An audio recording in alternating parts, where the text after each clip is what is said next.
Баршаңызға қайырлы күн достар.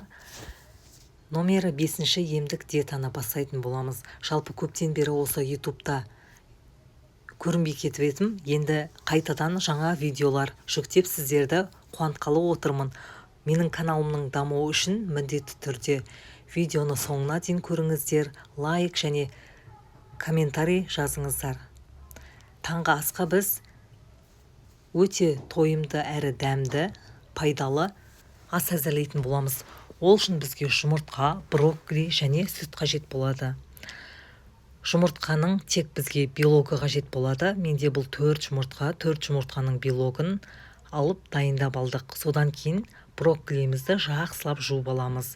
Брокколиді салқын суға салып, оның үстінен 1 шай қасық тұз және ас содасын салып 20 минуттай жуып аламыз.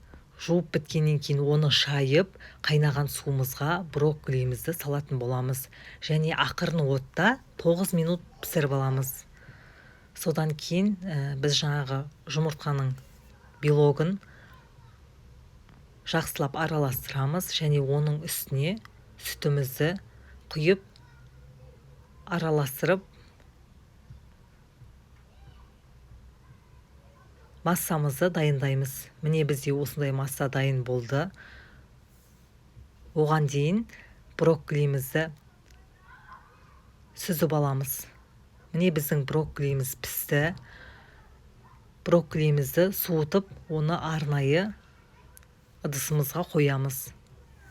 Содан кейін оны ұсақ майда бөліктерге турайтын боламыз. Қызып тұрған табада белогымызды қосып, оның үстіне піскен брокколиларымызды әдемілеп орналастыратын боламыз. Жалпы брокколи бұл адам ағзасына өте пайдалы болып келеді. Оның құрамында көптеген дәрумендер, сульфорафандар өте көп мөлшерде кездеседі. Сол үшін күнделікті рациондарыңызға брокколиді қоссаңыздар, дендеріңіз сау болады. Міне осылай біз брокколимізді орналастырамыз. Үстіне тұз себетін боламыз. Міне біздің таңғы асымыз дайын болды. Міндетті түрде менің каналыма тіркеліп, лайк және комментарий жазсаңыздар қуанып қаламын. Келесі кездескенше сау болыңыздар. Алда әлі көптеген видеолар болады.